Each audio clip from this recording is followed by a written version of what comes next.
And we're going to talk with Rod Black about that. Let's bring him in, our good friend. But before we get to the Masters talk, hey, Blackie, two words, man. Two where words. Where the hell are you? Hey? Boca Raton, Florida. Boca Raton, Nice they said to say hi. Nice life. Not bad. I'm not complaining. Dude, love it. 2 words. Moose jaw. Oh. Go. Oh. I'm still recovering, actually. I love that town. I heard. It is the Vegas of Canada. I love the people. I love the dinner. Corey Olofsson, Scott Peckwan, the great people from the Kinsman Club. They haven't had a dinner. I think this was the first sports celebrity dinner in Canada this year. I may be wrong. I know the Conn Smythe is tonight, but they did a great job. They raised a lot of money. Oh, my God. We poured myself, Shane Corson, Darcy Tucker, Dwayne Ward, and Mike Vanderjagt into that bus the next morning, and we were able to escape and make our flights on time. But I want to thank everybody in Moose Jaw. I love that town. I heard it was unbelievable. 550 people packed into the Heritage Ballroom. I've been there. I could just imagine. Please tell me just one story from any of those guys. Vanderjagt, Ward, Corson, Tucker. Just tell me something. You're talking about after hours? No. Something that you said on the mic. Oh, gosh. You know what? Well, first of all, Tucker and Corson, as I call them, Tucker Corson, which is, I think, a Fox News host. I'm not sure. Those two guys, they're brother-in-laws. I call them the Booze Brothers. They were captivating. I do think, the fun, they always tell the great stories. One was about a poop in the bed story. One was about Pat Burns looking down a lineup story. They all have such tremendous remembrances of when they played. But I do think it comes from the heart and the fact that all 4 of them, represented their families as well. And I think they really told the audience how important family and community is. And I think that message really resonated, Roddy, and the people in Moose Jaw, and how important family and culture is. And I don't have to tell you about today. I mean, I feel for and my heart goes out still to the people in Saskatchewan and Humboldt, of course, and this honorous anniversary that we'll have every year. But community is everything, and I do think that's resonated from Corson and from Tucker and Vanderjagt and Dwayne Ward. They're terrific.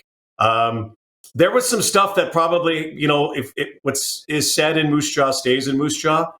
But it was fun, man. It was just fun to get out again. It was fun to get out. Now, it's been a few days. I'm not sure. I better go get a COVID test at some point. Well, it's Wednesday, and they're still talking about it. So yeah. I knew you would have slayed it, and I was so happy to hear that you were there and did a great job. To the story of the week, Tiger Woods in the Masters. You heard what he said. Everything is good, brother. Why is this... rhetorical question in a way. Why is this such a huge story? Because he's Tiger Woods. He's on the Mount Rushmore of sports. He always will be as one of the greatest of all time, Rod. By the way, the other breaking news is that Mike Weir is tied for the lead in the par 3 contest for the moment. How about that? Don't win the par 3 contest. Don't win the par 3 contest. No, he's Tiger Woods. We've had a discussion about this on the show before. He doesn't move the needle. He is the needle.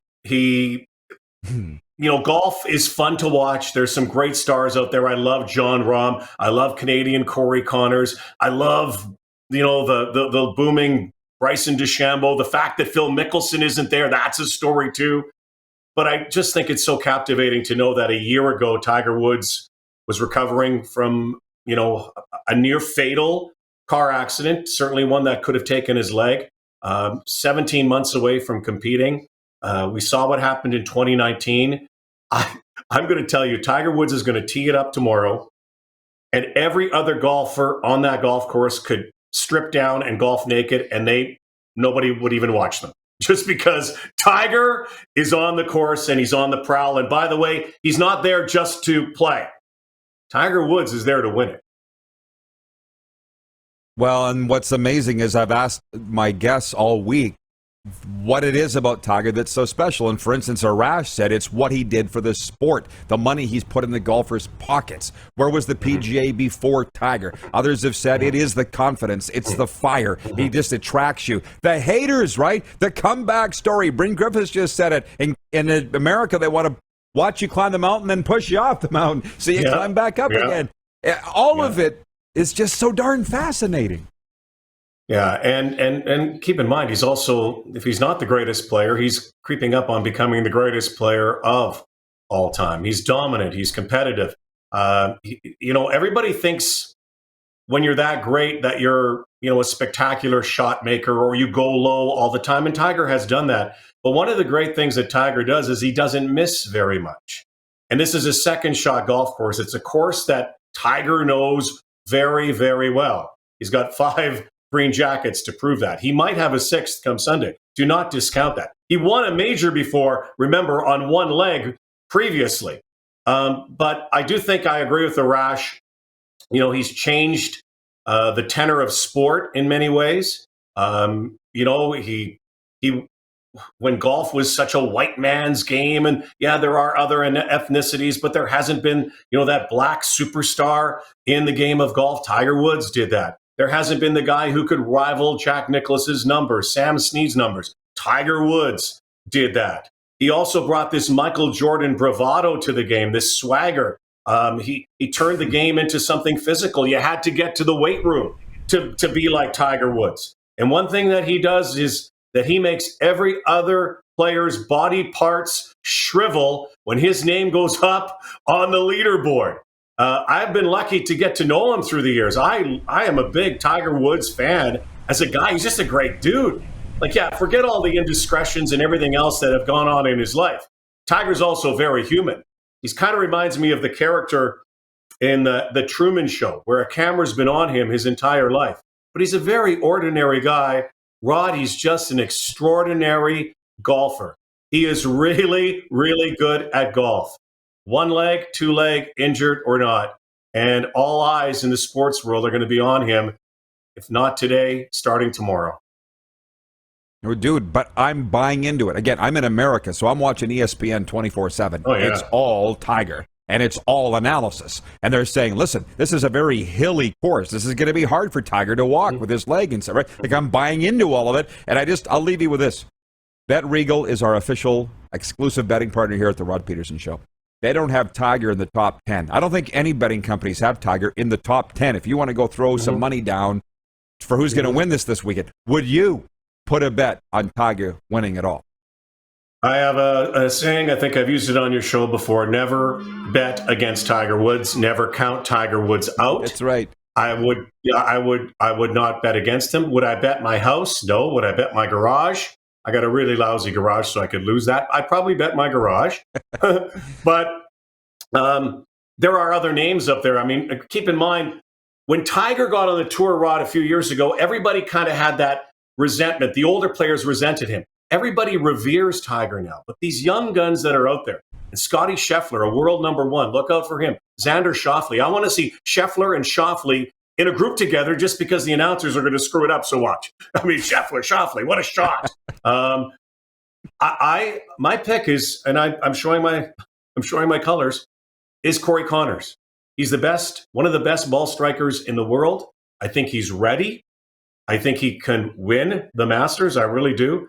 But I will tell you, and I had at the beginning of the week, long shot. I can't believe I said Tiger Woods just because I didn't think he was going to play. Tiger Woods will be in the mix, I think. I really do think in the mix. And I do agree with you, though, up and down those hills, that could be a factor. He's got one of the few times in his career he's got to actually physically monitor himself. But this man knows Augusta National like nobody else in the field. Like nobody else in the field. He knows all the nuances and all the breaks. It's a course for a horse. And that stud this week is Tiger Woods, who is back. Of course. Rod, thanks for the time. Thanks for the time. Moose Jaw! I can't wait till next year. Roddy, next year, you and me and Moose Jaw. The Rods together. Rod team. I like it. The Rod Squad. Thanks for entertaining a man I knew you'd do. Hey, one thing. Buddy, you're looking a little red. Get some copper tone there, man. I know it's a tough life to get a little copper tone. I know you're probably hitting the sticks, but enjoy yourself, man. Good to see you. Enjoy the Thank you, Masters. pal. Keep in touch. You too. Rod Black joining us from the Big Smoke, talking a little Tiger and a little Masters. Hey, everybody. Thanks for watching the RP Show on YouTube. And don't forget, we're live daily on YouTube from noon to 2 Eastern. If you like what you see, hit subscribe. And if you like the program, check around for other segments of the Rod Pedersen Show here on YouTube.